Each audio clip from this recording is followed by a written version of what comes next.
Doctor कलाम कहते हैं, आप दूसरे देशों की व्यवस्था का आदर और पालन कर सकते हैं, लेकिन अपनी व्यवस्था का नहीं। डॉक्टर कलाम કહે છે કે તમે બીજા દેશોની વ્યવસ્થાના આદર અને પાલન કરી શકો છો, પરંતુ પોતાની વ્યવસ્થાનો નહીં। भारतीय धरती पर कदम रखते ही आप सिगरेट का टुकड़ा जहाँ तहाँ फेंकते हैं। तो भारतनी धरती पर पग मूकता ज तमे सिगरेटनो टुकड़ो गमे त्यां फेंको छो। कागज के पुर्जे उछालते हैं, पुर्जे એટલે કે टुकड़ा, कागजना टुकड़ा उछाड़ो छो। यदि आप पराये देश में प्रसन्नीय नागरिक हो सकते हैं, तो यहाँ भारत में आप ऐसा क्यों नहीं बन सकते? जो तमे पारका देश में प्रसन्नीय नागरिक थई शको छो, तो अहीं भारत में आप एवा केम थई शकता नथी? डॉक्टर कलाम ने मुंबई के पूर्व महानगरपालिका आयुक्त तिनायकर के हवाले से कहा।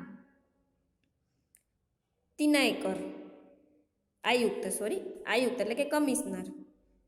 ડૉક્ટર કલામે મુંબઈની નગરપાલિકાના પૂર્વ કમિશનર तिनायकरने टाकीने કહ્યું, अमीर लोग अपने कुत्ते को सड़क पर घुमाने निकलते हैं और जहाँ तहाँ गंदगी बिखेर कर आ जाते हैं और फिर वही लोग सड़कों पर गंदगी के लिए प्रशासन पर दोष मढ़ते हैं।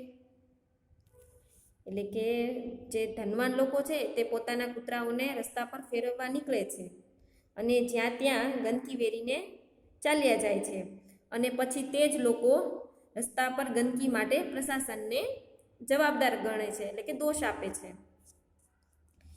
क्या वे उम्मीद करते हैं कि वे जब भी बाहर निकलेंगे तो एक अधिकारी झाड़ू लेकर उनके पीछे पीछे चलेगा और जब उनके कुत्ते को हाजत लगेगी तो वह एक कटोरा उसके पीछे लगाएगा? શું તેઓ આશા રાખે છે કે તેઓ જ્યારે પણ બહાર નીકળે તો એક અધિકારી ઝાડુ લઈને એમની પાછળ પાછળ ચાલશે અને તેમના કૂતરાને હાજત લાગશે ત્યારે તે એક કટોરો એની પાછળ બાંધશે?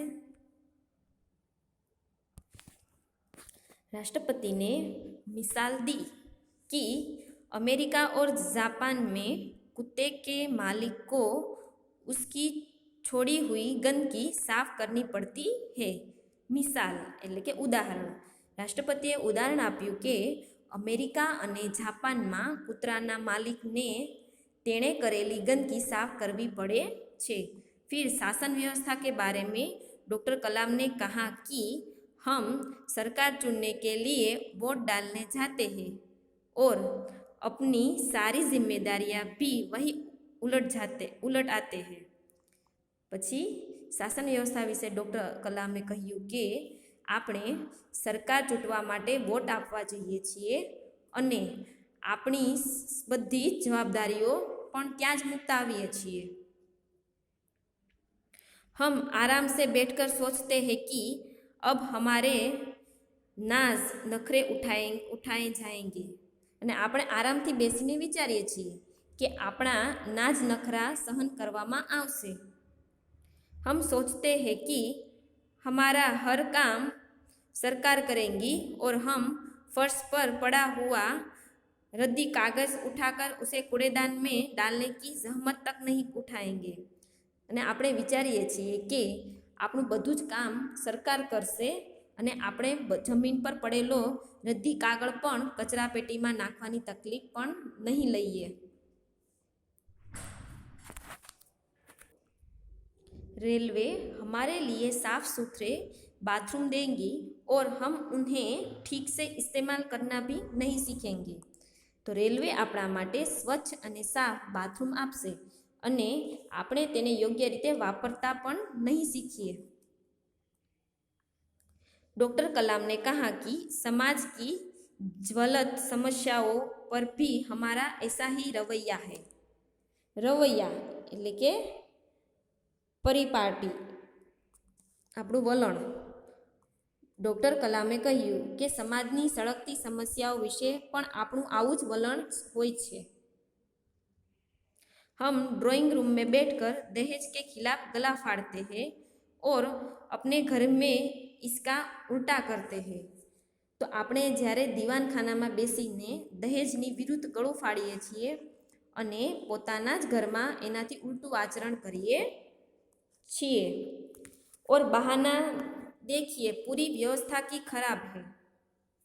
અને બહાનું જુઓ કે પૂરેપૂરી વ્યવસ્થા જ ખરાબ છે. अगर मैं अपने बेटे की शादी में दहेज नहीं लूँगा तो इससे कौन सा बड़ा फर्क पड़ जाएगा. અને જો હું મારા દીકરાના લગ્નમાં દહેજ ન લઉં તો તેનાથી શો મોટો ફરક પડી જશે. એમ કહે છે કે આ રીતની વાતો કરવામાં આવે છે મોટી મોટી, એવું અબ્દુલ કલામ આપણે સમજાવે છે.